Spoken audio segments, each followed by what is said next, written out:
Yes, and today we are going to be looking at Man United and stripping away all the useless stuff. Yes, that is going to be a big job because we're getting rid of everybody over the age of 21 years old. If you're 21 or younger, you can stay. If not, there's the door. Please use it. We're going to use it today and I'm going to get rid of them all. And as you can see here, this is what we are left with. A very, very small squad. And I've given us a small little budget. I've given us around 200 mil. Seems small, I guess.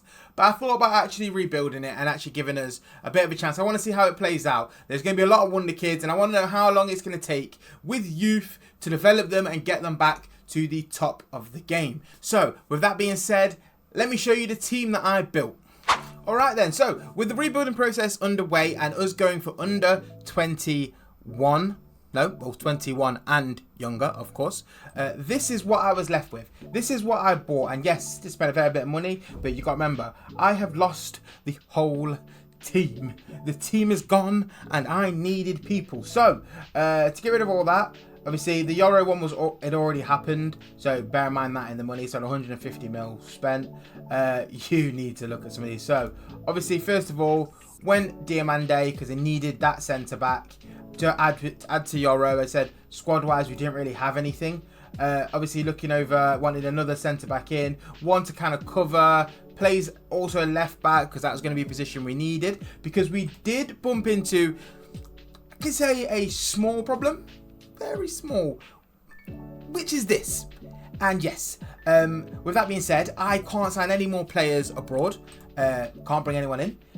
My heart hurts. I can only sign 6 abroad, so I had to shop in-house, so I had to keep it in the UK, and then all of a sudden I realised they weren't really the players I wanted in the positions I needed, but we improvised. So obviously I brought in Bargy anyway, and Coyote was absolutely huge signing. He was ready to go from the start. I'd probably bring him in a United save to be honest to start with, or anywhere where I needed a right back. Bargy was more of a long term. This was one of the signings I made where I just needed left back cover. As you can see, he looks like a conference player. Anyway, to keep it all going forward, that was them signings. Granville, I kind of expected just to be kind of a temporary signing that had a bit of pace, but I needed a backup winger. I already had Garnacho and Diallo, so obviously with Bargy and Granville, it kind of gave me that kind of option there as well. Lewis Miley was the additional one I made into midfield. Kind of hoped he'd really develop, so I thought it was a pretty good signing to get him in there as well. At only 15 to rise to 20. Seaman as well, that just needed. And this was going to be the hard one because a keeper can be very tough to find, a young keeper that's very good. Harvey Vale was to bring in to kind of give an option towards Miley. Towards Amas. And obviously a loan signing, and then a backup right back again, who you can see looks useless. Yeah, kind of remain useless as well, but I won't spoil too much. Now, all that was left to do, obviously, was to see how I put it all together, which was pretty easy. That was just put together like this. As you can see, it was a bit tough to find out the balance I needed to do because this team was predicted to finish 19th. Obviously, that was before the signings. I make the signings, and I kind of had to build it around. So I don't want to go too aggressive because they are young, so they're going to be inconsistent. But yeah, getting the balance right was very important. So consistency aside, this is what I went with. Positive and kind of just trying to build and be a little aggressive at the same time, not really knowing what to expect. Players like Amas were going to worry me because he's got okay physical stats, but the rest I kind of thought, I don't know how ready you really are. But this will change slightly as the team gets better and hopefully they progress quite quickly. So yeah, with that being said, let's have a look at the end of season 1. So at the end of season 1, the maddest thing happened. Tottenham went and won the league. Yep. Tottenham. Okay. And then the rest of it, as you see, we finished 3rd. Actually performed very well. The 9 losses, a lot of them coming away, well 8 of them coming away and only 1 at home. Draw wise as well, 3 draws at home, 2 away, and the rest obviously all wins at home. It's actually a pretty good performance for a very young team. And looking at some of the players, my main players, who like Højlund, already starting to kind of develop a little bit. Obviously just being completely exposed to there as well, they really started to pick up. I really threw these guys in on the deep end and they really kind of took it and ran with it. Very happy. As you can see, I've started to change system a little bit. Went 2 Mazzalas here and just a normal playmaker here. Midfield is where I felt like I was going to struggle most to kind of get a grip of the game. In terms of any signings in January, as you can see, I brought in Belaba and Gloff, but they were more in terms for next season. So obviously, as you can see, I brought them in. One in January, and then this one here, obviously, just done right at the end of the season because I can now sign abroad again.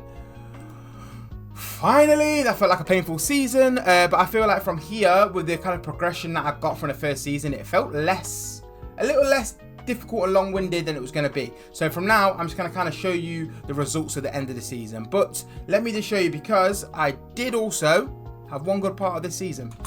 And yes, that was the Europa League final. After going 1-0 down, I kind of thought this team is showing as inexperience. But after that, we started to really kind of pick it up a bit. Højlund was absolutely superb this season. He didn't necessarily have a standout crazy season like a Haaland season, but he was pretty solid for us. I felt like you get loads more knocks against you, but do go 2-1 down. But after that, the level just comes back. You see this team, obviously it's a couple injuries as well, but Ahmad, just like in real life. Oh, that's a nice little goal. Garnacho to Ahmad, like Man United, Liverpool. I like that. But yes, this team here as well. And Obi Martin, for some reason, more importantly,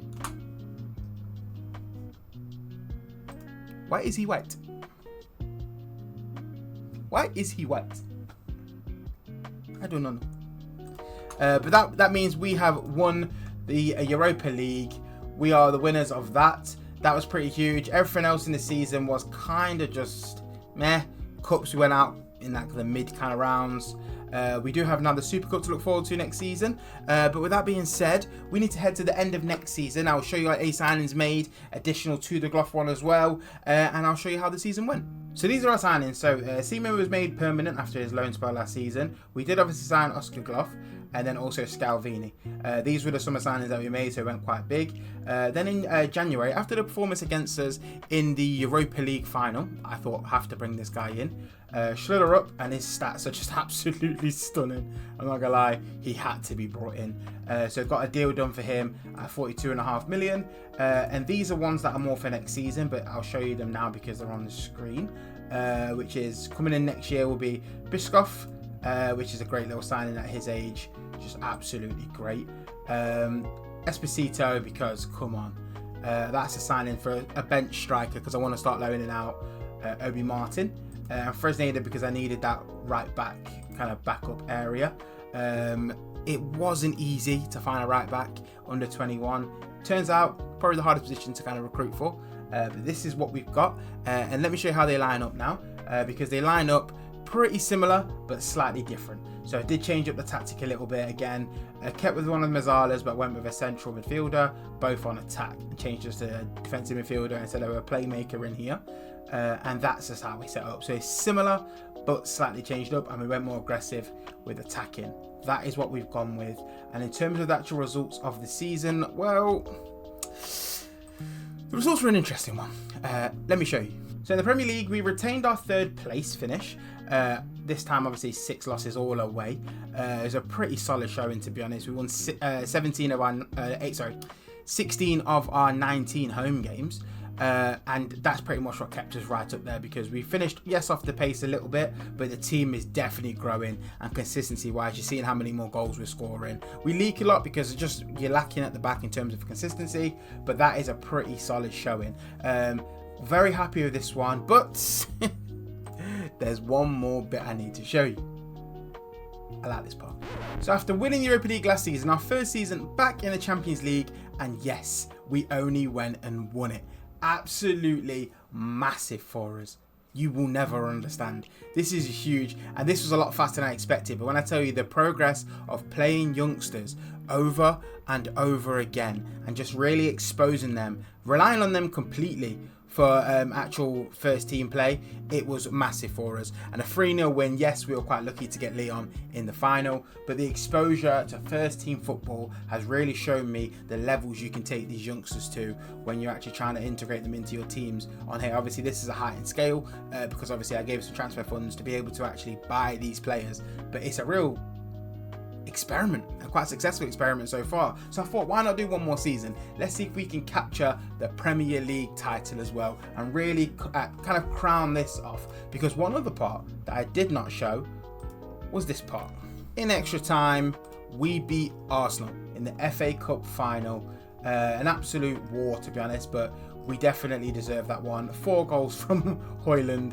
I really can't ask for much more than that, to be honest. That's absolutely spot on. And yeah, that's that season kind of wrapped up. An FA Cup, a Champions League, a Europa League so far. We just need to capture that Premier League title. Let's have a look at the last season. Season 3 takes us to this point, and that is these 3 signings here. I do have to show you them before I show you the big signing that we made right kind of just before the season. Esposito, as I've shown you before, absolutely stunning. Biscoff was a great signing, and then the same again with Fresneda, that backup for a right back. Then we make a big signing because we needed one. João Neves, I felt that was the final piece to the puzzle. Lock off that middle, and he's going to develop a little bit as well. It is a year in, so we are at the end of the season, which is why he's now 22. Don't worry, everyone who was signed was 21 or younger. Don't panic. Yes, I stuck to it the whole time, and it was painful. At times I wish I didn't, especially at the start trying to build this team, because it was frustrating. But yeah, to be honest, pretty smooth, pretty easy in a way. And then the only thing really left to do, show the competitions and how we did. This season was quite a dud. It wasn't particularly great in areas, but there was just one small little area where we did excel. Let me show you. And that was this. With 3 games to go, we have won the title. Absolutely huge. We have finally done it. Celebrations, all that kind of bang, bang, bang, all that stuff. Yes, we have done it. Our actual performances in cup competitions was pretty average and dire. Got knocked out to Man City in the round of 16. Runners up in the Super Cup, so we did lose that one. After winning it the year before when we won the Europa League, but we'll keep moving. Semi-final of the FA Cup against Arsenal, who we did pip to the title here, and then also runners up in the Carabao Cup. So not really a dud or dire, but not particularly great. The team kind of seen it out with this, and this was a solidifying factor. Neves at the end of the season didn't progress as much as I thought, but he was solid enough to kind of hold it down. Belieber was another one who was quite disappointed with his development. It got a little better, but in terms of, I thought his physicals would get a lot better than what they did. And then obviously looking around, Gore was obviously the huge one. His stats just great, really. Work rate, teamwork, all this stuff was kind of expected of him. But the way his composure, first touch and passing came on, which was a huge focus of my build-up for him, especially in season 1. I wanted to work on that one a lot. All these others, obviously Kyoto, again, solid physicals. Everything was just quite tidy with him. In terms of other signings, Scalvini is obviously huge. He's always good on FM to bring in. I don't really know who else you guys would want to see. The rest kind of stayed the same kind of up front. Obi Martin, he was one interesting one. 16-16, he developed quite nicely, especially out on loan for the season. So I kind of considered even extending this another couple seasons to kind of see how someone like him would develop and stuff like that, and kind of hit a bit of a reset of the team. But maybe that's one for the future on there as well. But this was pretty solid work for him.